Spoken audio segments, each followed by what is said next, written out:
Do you ever feel like your mind is a noisy room? You want silence, you want peace, but your thoughts keep talking.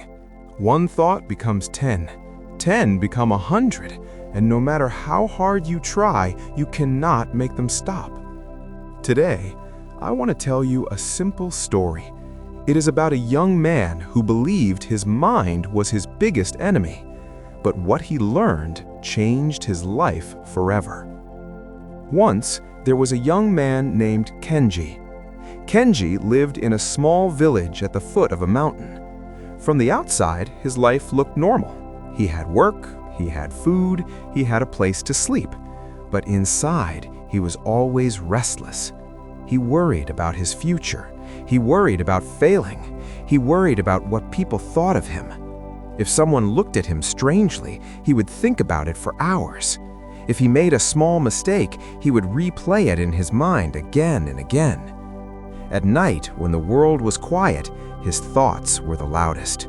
He would lie awake, imagining problems that had not even happened. What if I lose my job? What if I disappoint my family?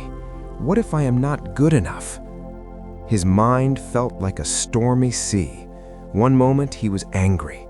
The next moment he was sad, then afraid, then ashamed for being afraid. He tried everything to control his thoughts. He told himself to stop thinking.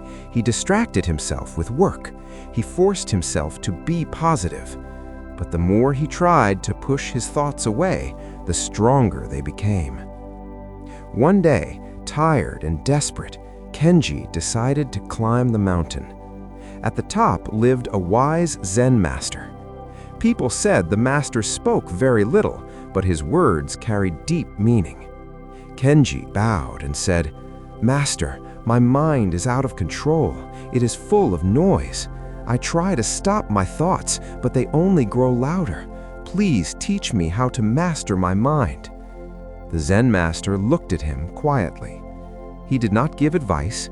He did not explain meditation. He simply smiled and said, "Come with me." They walked behind the temple to a small pond. The water was clear and still.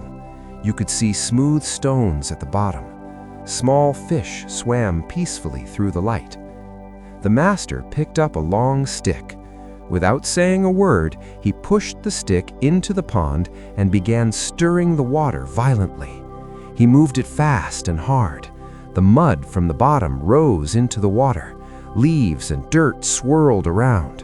Within seconds, the clear pond became brown and cloudy. You could no longer see the stones. You could no longer see the fish. Everything was hidden by the mess. The master handed the stick to Kenji and said, "Now make the water clear again. Use your hands if you must, but make it clear right now." Kenji stepped forward. He wanted to prove himself. He reached into the pond and began pushing the mud downward. He tried scooping the dirt out. He tried smoothing the surface with his palms. But the more he moved, the worse it became. The mud spread everywhere. The water grew darker. Bubbles formed. Ripples covered the surface. He worked harder. He moved faster. His breathing became heavy. His clothes became wet. His frustration grew. After many minutes, he finally stopped and shouted, "Master, it is impossible. The more I try to fix it, the worse it gets." The Zen Master gently held his wrist and said, "Then stop." They both sat beside the pond. Kenji was breathing hard. His heart was racing. He stared at the dirty water, feeling defeated. Nothing happened at first. The water was still brown, still cloudy, still messy. But because no one was touching it anymore, something began to change. Slowly, very slowly, the mud started sinking. Grain by grain, the dirt fell back to the bottom. The leaves drifted down. The bubbles disappeared. The ripples softened. Time passed. The surface became smooth again. The water became lighter, clearer. After a while, the pond returned to its natural state, still, calm, transparent. You could see the stones once again. You could see the fish swimming peacefully. You could see the reflection of the sky like a mirror. The master looked at Kenji and asked, "Did you do anything to make the water clear?" Kenji shook his head. "No, master, I did nothing. I just stopped." The master nodded. "Your mind is like this pond. When fear, anger, or sadness appears, you immediately jump in. You try to push the thoughts away. You fight them. You try to force yourself to be calm." He pointed to the pond. "But struggling only stirs the mud. The more you fight your thoughts, the more power you give them." Kenji listened carefully. The master continued, "To master your mind does not mean to control every thought. Thoughts will come and go just like mud in water. You cannot stop them from rising, but you can choose not to stir them. When a bad thought appears, do not panic, do not chase it, do not argue with it. Simply watch it. Let it be there. Like the pond, your mind will clear itself if you stop disturbing it." Kenji felt something shift inside him. For the first time, he understood. Peace was not something he had to create.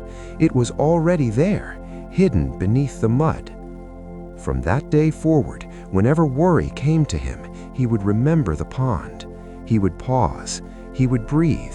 He would sit with the feeling instead of fighting it. And slowly, just like the water, his mind would settle. He learned that mastering the mind is not about control. It is about awareness. It is about patience. It is about allowing thoughts to pass without becoming them. And over time, the storms inside him grew weaker. The calm grew stronger. So the next time your mind feels like a noisy room, the next time your thoughts feel overwhelming, remember the pond. Do not stir the water. Sit, breathe, wait, let the mud settle. Because sometimes peace does not come from doing more. It comes from doing less.